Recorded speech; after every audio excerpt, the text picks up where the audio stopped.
Nasema pasa si ya kuzoea. Nasema ni wana wa Mungu.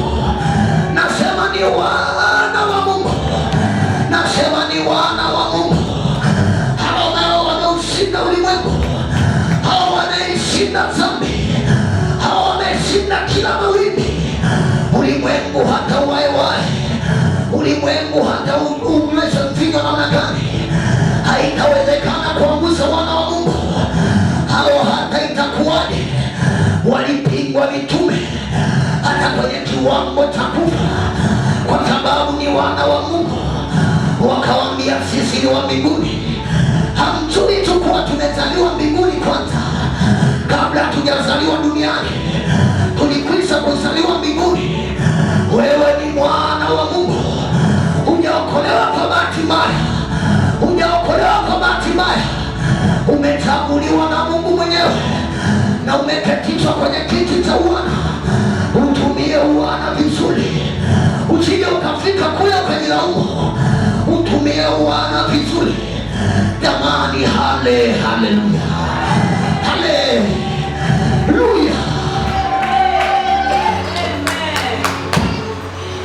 Naomba nizungumze, namaliza. Yohana 1:12 anasema, na kila atakayempokea Yesu amempa uweza wa kufanyika mwana wa Mungu. Jamani, haleluya, haleluya. Kumbe uweza wa kufanyika mwana wa Mungu uko kwa Yesu, na haiwezekani ukajitenga na Yesu na ukabaki kuwa mwana wa Mungu. Lazima uwe na Yesu, lazima utembee sambamba na Yesu, na lazima uende na Yesu ili uwe mwana wa Mungu kweli kweli. Anasema na kila aliyempokea alimpa uweza kuwa mwana wa Mungu. Jamani, haleluya. Mwana wa Mungu, mwana wa Mungu. Jamani, haleluya. Mathayo 28:19, 28:10 anasema, nimepewa mamlaka yote.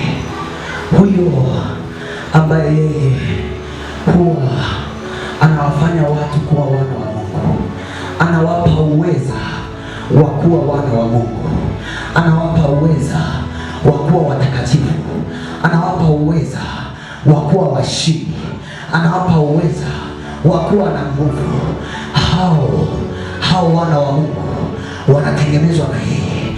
Yeye anasema nimepewa mamlaka yote, sema yote, yote ya duniani na ya mbinguni. Na ndio maana nasema utaipokea mamlaka mpaka umekuwa mwana wa Mungu, na mwana wa Mungu anafanyika kwa Yesu Kristo mwenyewe. Na ndio maana nasema, Petro, nimekupa mamlaka hii, nimekupa ufunguo huu. Utakalolifunga lolote, sio moja, lolote utakalolifunga limefungwa duniani, na utakalolifungua limefungwa duniani. Sio hapa duniani, utakalolifunga duniani limefungwa mbinguni, na utakalolifunga duniani hapa limefungwa wapi? Mbinguni. Na utakalolifungua duniani limefunguliwa mbinguni. Hiyo ni mamlaka ya kimbingu. Jamani, haleluya. Kwa hiyo lazima ujue, lazima uelewe, lazima uelewe, lazima uelewe. Nguvu bila mamlaka ni kama uchawi. Ni kama nini? Uchawi. Nguvu bila mamlaka ni kama uchawi. Na ndio maana shetani au wachawi hawana mamlaka, hawana mamlaka. Ndio maana wamebaki kuitwa wachawi. Hawana idhini manake ya kuitumia nguvu walionayo. Jamani, haleluya, jamani, haleluya. Na lazima ujue mamlaka hii inatembea na neno la Mungu. Andika toka pointi yako. Ningefundisha hapa hata siku 3, lakini sitamani kwenda mbele. Hivyo ndo namaliza hapo. Hiyo mamlaka imeambatana na neno la Mungu, imeambatana na neno la Mungu. Nimeanza kuzungumza juu ya wana wa Mungu. Lazima kwanza uwe mwana wa Mungu, lazima uwe mwana wa Mungu. Nimezungumza anayewafanya watu kuwa wana wa Mungu, nimezungumza. Jamani, haleluya! Kwa sababu kuna watu walijaribu kutumia hiyo nguvu, wana wa Skewa wakajaribu kukemea. Ukisoma kitabu cha Matendo ya Mitume 19, ukikisoma vizuri ule mstari wa 13 utaona hawakuwa wana wa Mungu, wakajaribu kukemea na upepo, wakasema tunakukemea ewe pepo kwa jina la lile linalotajwa la Yesu Kristo, linalotajwa na nani? Na Paulo. Walipigwa, Biblia inasema walikimbia bila nguo. Naomba nizungumze hivyo ili nirahisishe sana. Wakakimbia bila nguo, zile pepo zikawapiga. Nini? Hawana idhini wala hawana mamlaka ya kutumia jina la Yesu, lakini anasema hili jina sio jina la kawaida. Hata Yesu anasema lile jina ulilonipa, maana yake hakujipa yeye mwenyewe, na sisi hilo jina ametupa.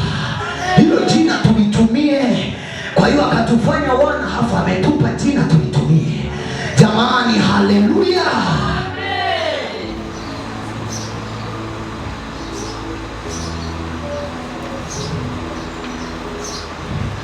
Utii wetu unatupa mamlaka juu ya adui, na kutokutii kwetu kwa Mungu nampa adui mamlaka juu yetu. Wote walio chini ya mamlaka ya shetani wamekataa kumtii nani? Mungu.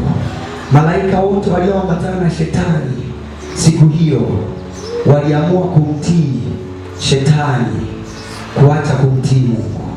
Kwa hiyo utii wetu unatupa mamlaka. Na kukosa utii kwetu kunatuondolea ile mamlaka. Jamani, haleluya! Kutokutii toka mwanzo wa Adamu alipokosa utii, mamlaka ikaondolewa, Ibilisi akawa na mamlaka juu yake. Kwa hiyo kutokutii kwetu kunampa mamlaka adui, ila kutii kwetu kumtii Mungu kunampa Mungu kuachilia uweza juu yetu na sisi kufanyika wana wa Mungu. Jamani, haleluya! Na leo natamani Mungu atuvike uweza, natamani atuvike nguvu, natamani atuvike mamlaka.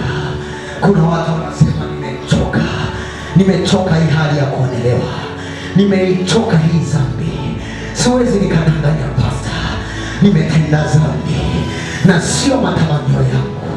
Natamani nimpendeze Mungu, natamani nimtumikie Mungu, lakini najikuta siwezi. Nimetenda dhambi sana, lakini nje na kutenda dhambi nimeshindwa na mambo mengi, nimejaribiwa kwa mambo mengi, nimeshindwa, nimevutwa sana na yule Mungu, nimetumikishwa kana kwamba sio mwana wa Mungu. Leo niko tayari kuipokea hiyo nguvu, leo niko tayari kupokea huo uweza. Ni majira ya Bwana ambayo ni sahihi kabisa, na ndio maana Mungu amekuacha hai. Mwingine anasema nimechoka kuona mateso haya.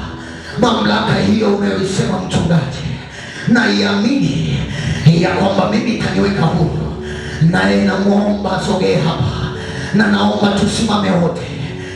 Yetarespale repo sali agalema ratane mantenenekeya repo sakataya. Hata kama ni kanisa lote, naomba msogee, tuombe kwa pamoja na Mungu wetu, tuombe kwa pamoja na Baba yetu. Naomba milango ifungwe na nisione mtu anatembea nje tena. Ni majira ya Bwana na ni wakati wa Mungu kupika uweza watu, na kama hauko tayari kupika uweza, unaweza ukachagua kutoka, lakini umechagua kupika uweza, basi naomba ubaki ndani, na naomba uanze kutafuta uso wa Bwana, naomba uanze kusemezana na Bwana, na naomba usogee tena mbele kwa hatua nyingine. Yeresfali agalema rapo sanema sega repo zalepio solema. Yesu Kristo mwana wa Mungu, wewe umethibitishwa na mbingu zikanena ya kwamba huyu ni mwana wangu niliyependezwa naye. Lesa pali ya dorane respa leso palia rane pali ya daleka rapo sakeli ya dalema. Naomba usogee usiangalie jirani. Haya majira sio ya kuangalia jirani yako, majira ya kuangalia kwenye nafsi yako. Usimwangalie jirani yako, ni majira ya kujiangalia mwenyewe, hafu mwangalie Mungu peke yake. Usimwangalie mchungaji Joshua Power, mwangalie Mungu. Mtazame Yesu yuko mahali hapa kuhudumia. Usimwangalie jirani. Nakuomba ujiangalie nafsi yako. Nakuomba sana. Ukiwa kwenye ibada, pambana na nafsi yako. Umekuja kwa miguu yako, hujaja na miguu minne, hujaja na mtu mwingine. Kama umekuja na mtu mwingine, mweke kando kwanza. Kama umekuja na mtu mwingine, iwe ni mme. Kama ni mtumwa, mweke kando kwanza. Mweke kando, ukutane na Bwana. Anderikarawa yande sareni. Naomba uendelee kuomba. Mungu za Baba ziko mahali hapa kuhudumia walio wagonjwa, kuhudumia wenye shida, kuhudumia wenye mateso, kuhudumia waliosindwa. Wewe pili kwa Bwana, unaijua mizigo yako. Wewe sogea kwake. Yerekasiri